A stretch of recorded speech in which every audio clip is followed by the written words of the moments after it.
The campfire crackled, a small, defiant beacon against the encroaching darkness of the redwood forest. We were 4 friends. Me, Liam, Maya, and Chloe. The air was crisp, scented with pine and damp earth.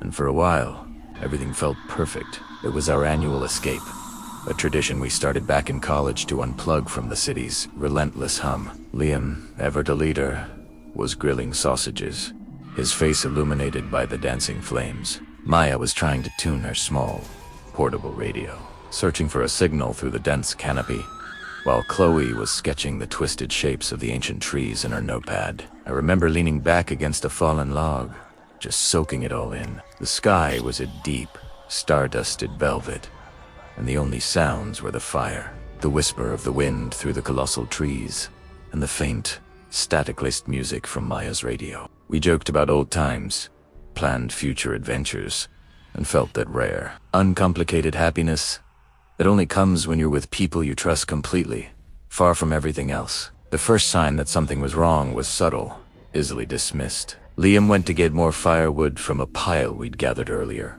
just beyond the ring of firelight. He was gone for maybe 5 minutes, but when he came back, his easy grin was gone. He was empty-handed. "That's weird," he said, peering into the shadows. "I'm sure we had a huge stack right over there."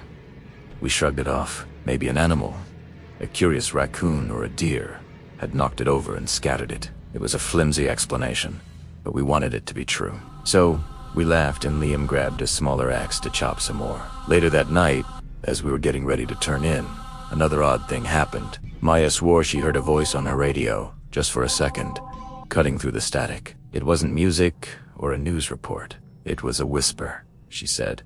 Just one word. But she couldn't make it out. Liam teased her, saying the mountain air was making her imaginative. We all laughed, but I saw her glance nervously into the impenetrable darkness that surrounded our little camp. An unease, thin as a spider's thread, began to settle over me. The woods didn't feel welcoming anymore. They felt like they were watching, waiting. The next morning, the unease had grown into a cold knot in my stomach. Chloe was missing. We called her name, our voices sounding small and thin against the immense silence of the forest. Her tent was empty, her sleeping bag neatly rolled up as if she'd just packed it. But her sketchbook lay open on the ground, a fresh charcoal drawing on the page. It was a frantic, messy sketch of a tall, unnaturally thin figure with limbs that seemed too long, standing half-hidden behind a tree. The drawing was smudged, as if she'd been interrupted. Panic began to set in. This wasn't a game.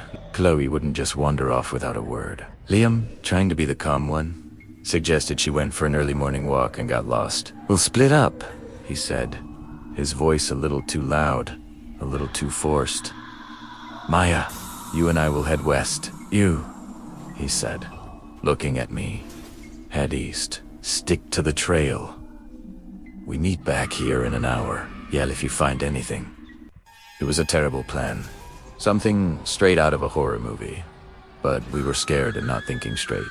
I didn't want to go alone, but I didn't want to argue. Meadowile Cade East, my heart pounding with every snap of a twig under my boots. The forest felt different now. The majestic trees seemed menacing, their branches like skeletal fingers reaching for me. Every shadow seemed to move. Every gust of wind sounded like a whisper. I kept calling Chloe's name, my voice cracking. All I got in return was the echo and the heavy, listening silence. Then I saw it. Hanging from a low-hanging branch was a small, familiar object, one of the woven friendship bracelets Maya had made for all of us. It was Chloe's, the one with the little silver bell, but the bell was crushed. The threads frayed and dark, with something that looked like dried mud, or something else. My blood ran cold. This wasn't a sign of someone who was lost. This was a sign of a struggle. I turned and ran, sprinting back towards the camp, my breath catching in my throat, screaming Liam's name.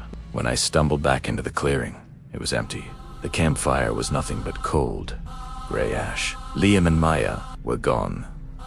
The tent was zipped shut, but a quick look inside showed it was empty. Panic gave way to sheer, unadulterated terror. I was alone. They had said an hour. It had only been 20 minutes. Where did they go? I screamed their names until my throat was raw. but the forest just swallowed my cries. My mind was racing. Did they find Chloe? Did they come back and think I was lost, so they went looking for me? No, that didn't make sense. The campsite was too quiet, too still. It felt abandoned, like a place where something terrible had already finished happening. I noticed Liam's heavy-duty backpack was still by his tent. He never went anywhere without it.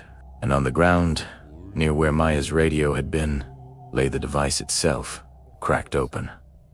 The batteries were gone. Someone had deliberately disabled it. My survival instinct kicked in, a primal fear that screamed at me to run. I grabbed my small day pack, stuffing in a water bottle and a protein bar, my hands shaking so badly I could barely zip it closed. I had to get back to the car. It was a 5-mile hike back to the trailhead parking lot, but it was my only hope. I couldn't stay here. I was being hunted. I didn't stick to the trail. My instincts told me that was the first place it would look. I plunged into the dense undergrowth, letting the thorny bushes and low branches scratch at my skin. I needed to be invisible. The sun was beginning to set, casting long, distorted shadows that played tricks on my eyes. Every tree looked like a lurking figure. Every rustle of leaves was the sound of its approach. I moved for what felt like hours, my lungs burning, my legs itching. The forest grew darker, thicker. I risked a glance at my compass. I was going in circles. The terror was so overwhelming it was making me stupid. I had to stop, to think. I found a small alcove, a hollow between the massive roots of a fallen redwood, and huddled inside, trying to control my frantic breathing. That's when I heard it. A sound that didn't belong in a forest. It was a soft, wet, clicking noise, accompanied by a low, guttural humming. It was close. I held my breath, pressing myself deeper into the hollow, my eyes straining to see into the gloom. A shape emerged from the trees, moving with an unnatural, jerky gait. It was tall, impossibly so, its limbs bending at angles that defied anatomy. Its skin was the color of pale bark, stretched tight over a skeletal frame. It had no face. Just a small blank expanse of flesh where features should be. But I knew it was looking. Somehow, I knew it was searching for me.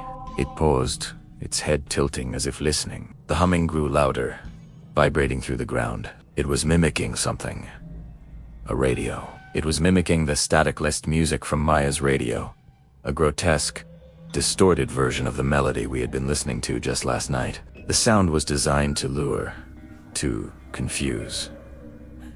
My blood turned to ice. It had used Chloe's name to lure her away. It had used the hope of finding her to separate Liam and Maya from me. And now it was using our memories to hunt me down. The creature took a step closer to my hiding spot. Louder now, like wet bones snapping together. I could smell it, a scent of damp soil and something sweet, like rotting meat. I squeezed my eyes shut, praying, bargaining with a god I hadn't spoken to in years. Don't let it see me. Please, don't let it see me. Suddenly, a loud snap echoed through the woods to my left. A deer, startled by something, crashed through the undergrowth.